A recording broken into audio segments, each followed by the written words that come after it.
your feelings about getting going again, knowing that there is still uncertainty about how this will all play out? And the second part is, has Lou informed you guys whether he's going to play or not? Yeah, well, both questions. I'm excited about getting going. I think anybody would be excited about going back to work. We've been out of work, not just athletes, but most of this country, with 3+ months. And so I think anybody would want to go back to work. I think, obviously, in our profession, we're working for something, hopefully, that results in something big for us. So that's the selfish part of the answer. As far as Lou, all indications is that yes, he is. I mean, obviously, up until we get on the plane, anything can happen. But I do expect Lou to be with us. I would be very surprised if he's not. It's July 1st, so along those same lines, is there anyone opting out on the roster? I don't think so. But listen, it is their choice, and we support that. There's so many reasons for everyone to play, but there's also very valid reasons for guys to opt out. I don't think many will. I think they're all invested in what we're trying to do. But again, you don't hold it against anyone on any team. This is extraordinary times, Beth, and we just have to support each other. And just a follow-up, has anyone in the organization tested positive? Not that I know of. Again, I wouldn't even know that information, which is good. I think so far, at least in our homestead, so far so good. Guys have done a great job trying to protect themselves, but this virus he's a mean customer, and so we're just doing our best here. Hey, Doc. Hey, Jovan. Wanted to ask you, obviously this is a unique kind of situation where somebody tried to compare it to like an off season, but it's not really an off season because the guys haven't been able to be in the gym practicing as they normally would. So now that you're kind of returning and able to watch them and evaluate them, what are you looking for, and how do you even have like a baseline expectation with just, something like this that's never happened before? Yeah, this is tough. This has not been an off season. As a coaching staff, we've worked weekly through this entire break, through Zoom. Our players have done the same thing. Off seasons, guys actually go on vacations and take breaks. This is our guys have continued to work. We've done it through Zoom, on exercise bikes, on treadmills, through other vehicles with our strength and conditioning staff. But now they're in the gym and they're shooting. Most of our guys look really good. That's still individual, though. And so until we're together, I think the challenge will be for every team is until you're together, you will find out what your rhythm is, how quickly you can get it back, how quickly you can get in game condition. I don't care how much working out you're doing, you're not playing basketball. And so that sets every team back. And, when we get to Orlando, that's what it's going to be about, is about continuity and rhythm and conditioning.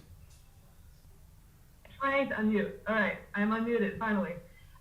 Hey, Doc, welcome back, sort of, even though you guys have been busy. I have kind of just a question sort of about America right now and sort of with all the call. You have an interesting perspective on police having, your dad is a police officer. Have you any thoughts on sort of the calls for police reform and defunding the police and just kind of what you've seen as sort of the shift of American thought on that? Yeah, we need police reform. I don't think that there's anything new to this. I think it's new to America, more white America, but we've been calling police reform. Listen, you can go back and look at sitcoms with Fred Sanford in it, and he's talking about police reform. So when you look back that far, Aaron, you know that there's an issue, and we have to solve it. You should not be nervous driving in a car while you're black. You just shouldn't be, and we all are. I don't think people understand that and get that, but that's a fact. And just because I'm the coach of the Clippers or Kawhi Leonard's a player with the Clippers, we still have every chance of getting pulled over. And from there, we don't know what happens, and so clearly we want reform. That's what everyone should want. We should want good. I think it's important for us to get this right, and it's more than just that, though, obviously, that we have to come to grips with, but that's one of them for sure. Hey, thanks for doing this. I appreciate it. Last week, talked to you. You said Kawhi was going to be in incredible shape coming out of this because he, it was almost like all this extra time to really get his body right. I was wondering what you've seen from Kawhi out of his hiatus, and you talked to a lot of players individually during this time. I was wondering, what did you learn about Kawhi since you were still kind of getting to know him when the season was interrupted?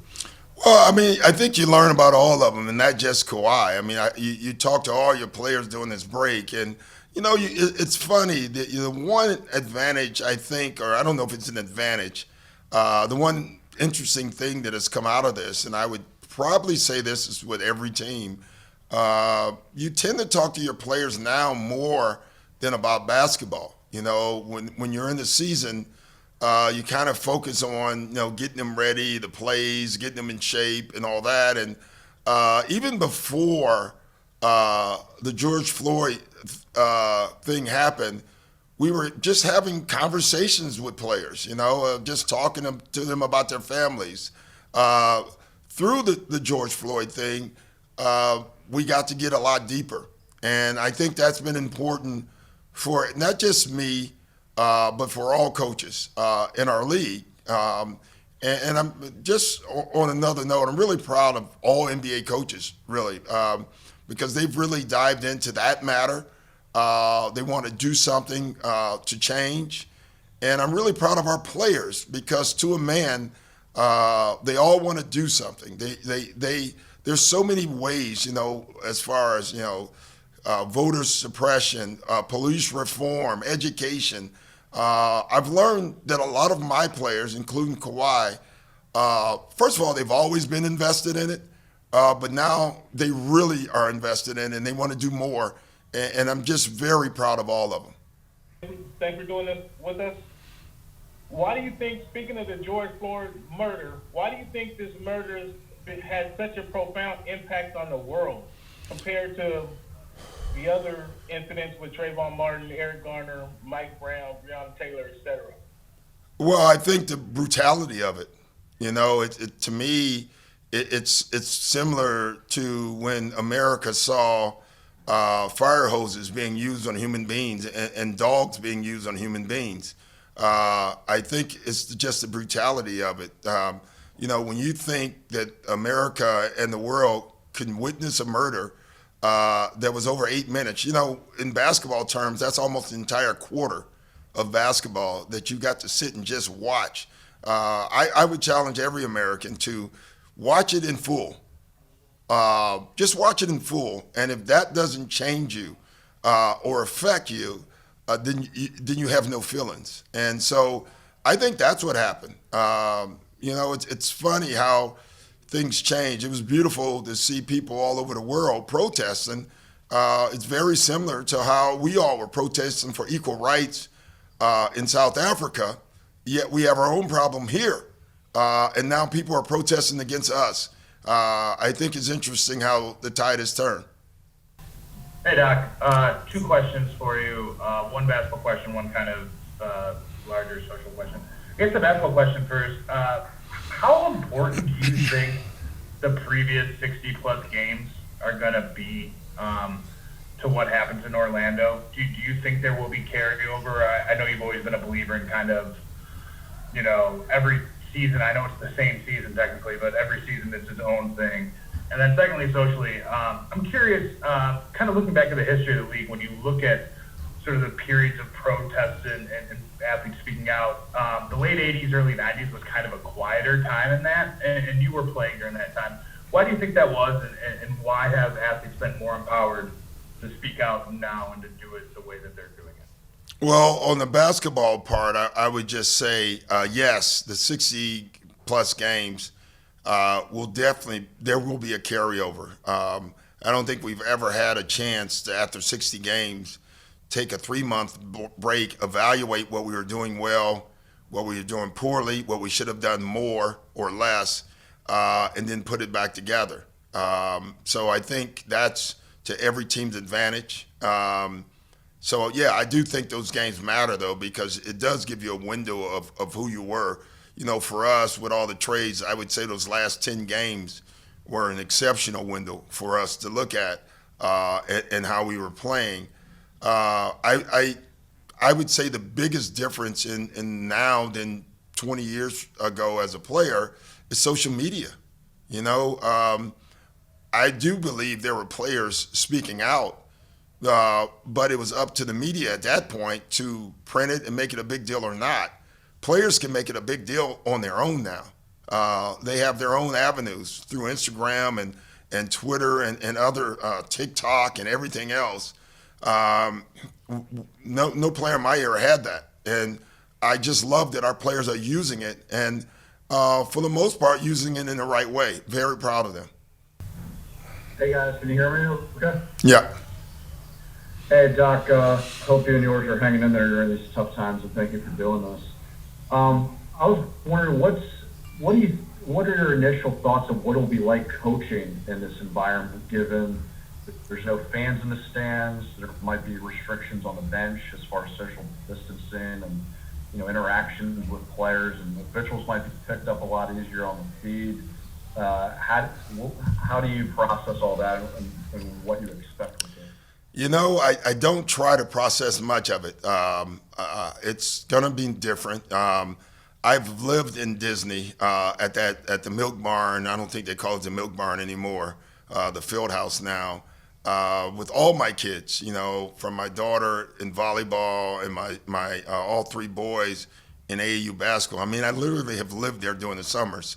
So for me, that's not going to be that big of a difference. You know, I'm sitting in that'll be different is the no fans and the fact that you can hear everything. You know, I don't think we need scouts right now because every time a coach makes a call, you know, we're going to hear it. Every time we make one, they're going to hear it. Even when a coach makes a signal, the players will yell it out. So I don't think there'll be a lot of secrets, that's for sure. I think players will hear things they've never heard before. Officials, unfortunately, will hear things they've never heard before. But I think from the fan point of view, I think obviously we'd rather have fans there. I think it's a competition, and you put two men in the boxing ring or 5 or 10 guys on a court, the game's going to turn into a competition. It always does, and it always will. I think from the fans who are watching, I think they will hear and learn things that they probably have never. I think there will be some neatness, some really interesting things that'll come out of that from a fan perspective that will be enjoyable. It will not be obviously normal without the fan noise. Okay. Hi. Can you hear me? Yes. All right. Hi, Doc. How are you? Hey, how are you? Thank you for taking the time to chat with us. This is more like the basketball question. Now with Noah, you have 5 active centers who can also play forward. Has that changed your game planning very much or improved it? I don't think it's improved it for sure, but I don't think it's changed it. He's a great addition to our team, not just on the floor, but off the floor with his energy, his basketball IQ. I think he'll be an amazing help for Zub in general. I mean, just his mental approach to the game. Zub is turning into a terrific player. Bringing Noah in to help, I think, will be absolutely fantastic for him. John, thank you. Good morning to us here in Los Angeles. Going back to the reason that generated this interruption, are you concerned at all with your personal health in the bubble? And do you agree with Commissioner Silver that the pandemic still has the chance of re-interrupting the process? Yeah, I do. Yes, I am. I think everyone should be, not just the guys in the NBA, but everyone. We have to do the right things. We have to wear a mask. We have to wash our hands. We have to social distance. We have to avoid the urge of joining into crowds. You know, there's a lot of things that we can do that can slow this pandemic. I don't think any of us know what to do to stop it. And so that's what we're all trying to do. I'm hoping, quite honestly, and it's just the hope that when we get to the bubble, it becomes the safest place in America, but we don't know any of this. And yeah, this pandemic, it seems like, obviously, I guess this is the only political statement I'll make on it. It would be great if we had national leadership, which we have zero on this. And so, unfortunately, everyone's left to do their own thing from state to state, and some places from city to city. It's absurd. But what we're going to try to do once we get to Disney is to protect each other, protect the area. But we have to get there. You're almost nervous about that. Hey, Doc, great to see and hear from you. And I appreciate all your stances on social equality. From a basketball standpoint, I can't help but wonder the team that wins the NBA Finals will be one of the mentally toughest teams because they will be without their family potentially for 3 months, 90 to 100 days. Have you guys discussed some of the changes that might need to happen within the team and the organization to keep these guys mentally strong for the duration? Yeah, Kurt, that's a great question because that's what this is going to come down to. I was talking to the commissioner last week, and he made a comment which I agreed. He said the team that wins this will deserve a gold star, not an asterisk. If you think about the mental toughness it's going to take to whoever comes out of this, and it's going to come down to that. It's going to come down to talent. It's going to come down to teams trying to get it back together and play together. But there's going to be so many things that's thrown at us that we don't even know yet. That it's really going to be a mental toughness challenge. And yeah, we do talk about it. I love using a lot of military things to try to correlate what we're doing. Obviously, far less important than the military. We know that, but use the Navy SEALs as an example. Like they get deployed, right? And they don't know the situation. They don't know when exactly they're going, but they keep preparing for when they're called upon. And when they're called upon, they still don't know. And it's very similar to that is the way I'm looking at it with our players is feel like that. Feel like we're going to be deployed for a mission in Orlando. And we have to have great mental toughness to finish it. Okay, am I here? Sorry. Yes, you're all set. Wonderful. Hey, Coach, quick question for you. As far as taking actionable measures against the social injustice, have you and the Clippers had any conversations? I know a lot of players have talked about going beyond just names on shirts, and you look at the Hawks turning their arena into a voting precinct. Have the Clippers done anything specific or planned anything specific along those lines? I won't get into the specifics, but we have definitely had some great plans. We've had great team talks. Steve has been very, very involved. Steve was involved. It's funny. Somebody who has been involved in this for a long time says Steve Ballmer's been about the cause long before the cause.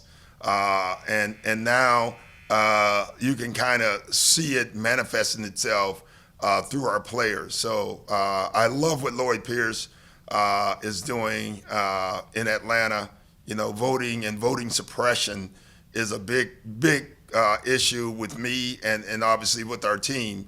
But I think you will see a lot of things that we're going to do. And that's what I was talking about earlier, Nick, just how prideful I am in our guys to want to get involved and do things. And sorry, one more question for you here. Did your personal past, especially with Sterling and this team, did that shape how you either developed your voice or how you wanted to approach the recent wave of injustice that pretty much erupted? Did that give you any, experience or preparedness for how you wanted to talk about this with your guys? I think my life did, Nikki, honestly. Sterling is just one of the small chapters in it. I've had my house burned down. I grew up in Chicago. And in the time I grew up in Chicago, it was probably the most segregated city in the country. So I've seen this through my life. I've seen it through my father, who was a police officer, and through my grandparents who told stories about Macon, Georgia, where they grew up. So this is just another chapter, but this seems to me to have legs. This one, you know, I've seen too many protests that they become protests and then everybody wears a badge or wears signs and then it goes away. This is not going away this time. I really believe this. I think social media is part of that. And I just think our young people are engaged. In the past, it's always been the older people who have been doing the protesting and the kids were at home, you know? The younger people, to me, are bringing back out the older people who have already protested. And this thing has life, and so we have to keep it going. So how you doing, Doc? Hope you're doing well. Thank you for doing this. Thank you. First of all, just your reaction to seeing players around the NBA out there protesting Black Lives Matter protests. You know, we saw Jaylen Brown and Malcolm Brogdon. I mean, Steph Curry, Dame Lillard were out there. And then on the basketball side, have there been internal discussions about, you know, how many cases of coronavirus, you know, God forbid, because Adam Silver said that the NBA is going to have to live with coronavirus cases probably popping up in the bubble. Have there been conversations about how many would be okay, I guess you could say? No, there's been no conversation. I mean, one case is serious. I'll tell you that, especially once we get into the bubble. But I don't think there's. Let me put it like this: I'm not smart enough to know if there's a number that would affect the league. Obviously, there has to be. I just don't know what it would be. And then just your reaction to some of the, you know, NBA players around the league, you know, Malcolm Brogdon, Jaylen Brown, those guys. Oh, I just had pride. Very happy. You know, and again, Malcolm Brogdon has been doing this long before the protests. I think it was the first time that everyone saw it, maybe. But a lot of our players have been doing things. And just really prideful to watch our league, I think, stand out over all the leagues in sports. I don't think any league has stood up more than the NBA. And not only just the players, but everyone. And I think it's a good testimony about who we are. Hi, Doc. You know, we've heard Austin and we've heard other players talk about just how nice it is to hear that the Clippers have had all this equipment sent to them, and it seems like they're way ahead of the curve. Is there some kind of appreciation you've seen from your players and how much they've enjoyed being able to have their home gyms? You know, it's a good question. I don't know if we always are ever looking for appreciation. We're just looking for doing our jobs, you know. We thought it was the right thing to do. Lawrence Frank and our entire staff really got out ahead of this early. And we didn't know how long, like no one knew how long we would be in this pandemic when it started. We just knew that conditioning would be a major part played into this. And so fortunately for us, we got that one right, you know, and it's been great. Our guys have been very involved in it. The one thing I would say from our players, early on, we started doing these Zoom workouts, and they were all in. And so I think if there's appreciation, that would be it. The appreciation more is from me to them instead of the other way around, because you can send the equipment. Listen, I got a ton of equipment at my house, but it also has towels and underwear and other things laying on it. I haven't used it in years. So it's not just about the equipment, it's about the wheel. Doc, once you get to Orlando and you've gone through whatever that 36-hour quarantine is and you get the players, what are your first couple of priorities as you lead up to those first games on July 30th? You mean other than finding out which golf courses are the best three golf courses? I mean, that's a priority. Finding out where I can eat, honestly, Brian, I would say for us, the biggest priority, for me at least, with our team, is conditioning and continuity. I think those are the two things. And then, listen, this is going to be a mental toll on everybody. And so I think once we get there, we'll have a better chance of seeing, like the things that we're going to have to combat to get our guys to create or keep their focus. So I would say those would be the most important things. Hey, Doc, how are you? Great, Corey. My question is this. Once you guys start up, I was thinking about one of the concerns would be that you need to figure out like how much you'll be able to play these guys because they have been sitting so long. Yeah. It's like a car. You run it and all of a sudden you stop it and you want to start it back full throttle. So I was just thinking about from an injury perspective, how do you manage that as a coach and staff for your team? Yeah, that's probably, Corey, honestly, where I'm just going to really lean on our medical staff. It is different a little bit, Corey, in the fact that usually training camp is 4 or 5 days. This time, training camp is almost 2.5 weeks.